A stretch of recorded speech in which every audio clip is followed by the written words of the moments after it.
All right.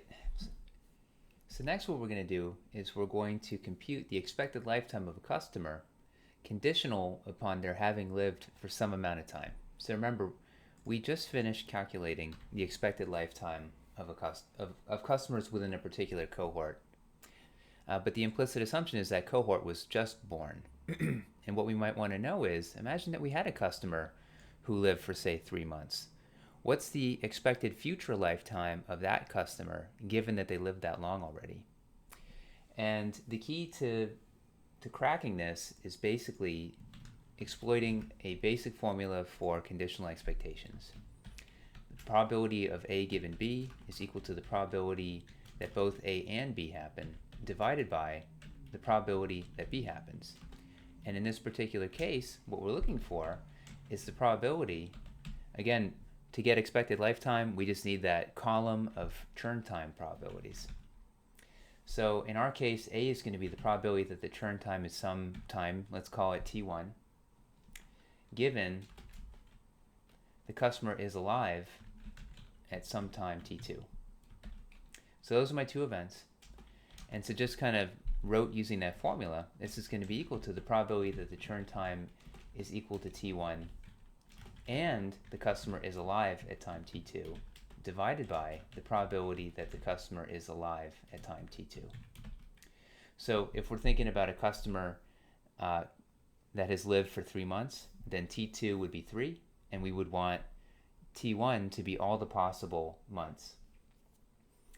And if you just kind of reflect on this for a moment, the thing that makes this a lot easier to solve is we can think about two possible scenarios. One is that we have values for T1 that are greater than T2. If T1 is greater than T2, what we're getting is, say, the probability that the churn time is 6 and the customer is alive at time 3, but that is simply the same as the probability that the churn time is equal to 6. Because if the churn time is equal to 6, then the customer had to have been alive at time 3. So that takes care of all the possible cases where T1 is greater than T2. In those cases, this reduces to, let me just put this over here. If T1 is greater than T2, this reduces to the probability that the churn time is equal to T1 divided by the probability that the customer is alive at time T2. Now, if T1, I'm just going to put some bars over there. If T1 is less than or equal to T2, then this reduces to 0. Because basically, imagine that we're thinking of a T1 that's equal to 1 and T2 is equal to 3. Then what we're saying is, well, what's the probability that a customer churns at time 1 and is alive at time 3? Well, if the customer churned at time 1, they can't resurrect from the dead. And we don't assume the existence of Lazarus customers here. So, so if you're dead and death means you're not coming back, then basically when T1 is less than or equal to T2, this is always going to be equal to 0. So now we can create a new column. Again, the first thing that we need is the probability that churn time is equal to T, but now we're conditioning on the customer being alive for some number of months. So let's say we're going to assume that the customer has been alive for 3 months. Well, as we said, let me just first put in some probabilities here. These will all be probabilities. We know that the probability that the churn time is equal to T is going to be 0 for T equal to 1, 0, 1, 2, and 3. Because again, the customer is alive at time 3. If the customer is alive at time 3, they can't be dead at time 3. So it's over here that we start running into these scenarios where T1 is greater than T2.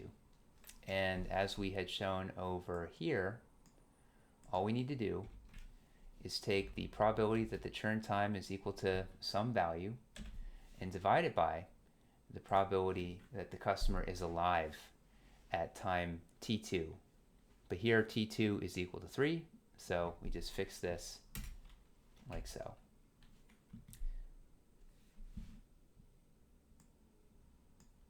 The probability the customer is alive, not the probability that the churn time is that. So there we go. So I'm going to copy this down. So same as before.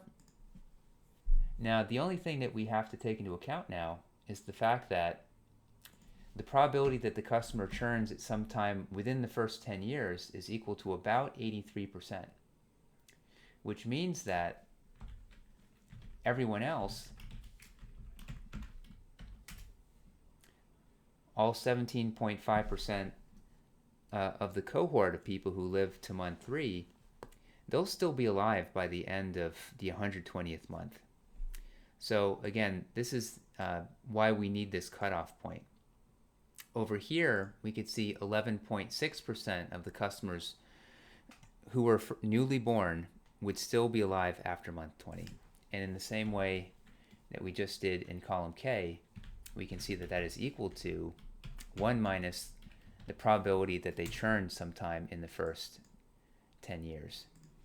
So we're just doing that again. We're getting everyone who we expect to still be alive as of month 120, and we're putting them in a bucket, and we're saying that we're going to assume that they all churn at that point. But once we've done that, then we can basically do exactly what we did before. So I'm going to take this column, t times the probability of the churn times t, but now I'm conditioning on their being alive in month 3. But otherwise, I am going to just apply the expected lifetime formula, like so. Get all my values here, and then just like before, that final term is going to be t cutoff multiplied by the probability that the churn time is greater than t cutoff, like so. And so if I get the expected lifetime given alive at 3 in years, just like before, I'm going to sum all these values and then divide by 12, because right now my unit of time is in months. If I want it in years, I divide by 12. So this gets me to 3.3 years. Now here's the final thing to note. This is a total lifetime, but we know the customer has lived for 3 months. If the customer has lived for 3 months, and what we're interested in looking for is the expected future lifetime after month 3, well, then we need to basically subtract these 3 months. The customer's been alive for 3 months. If the total lifetime is 3.3 years, then the expected future lifetime is going to be equal to the total lifetime minus the customer's tenure, how long they've already lived for, which in this case is 3 divided by 12, again, because we're just working in years. So here's the cool thing. If a customer is newly born, their expected lifetime is 2.3 years. If a customer has been alive for 3 months, we would expect them to live another 3.1 years into the future. Why is this? This is because of heterogeneity. We have a whole bunch of customers who have a very high propensity to churn early on. So there's kind of, you could almost think of it as there being like 2 groups of customers, the good ones and the bad ones, the loyal ones and the flighty ones. And by living for 3 months, if you're alive for 3 months, that means you're more likely to be one of the loyal ones and not a flighty one, which is why we're kind of updating our expectations as to how good this customer is. And it's making the expected lifetime a lot longer than what we had estimated for a brand new customer. That's it. Thanks so much.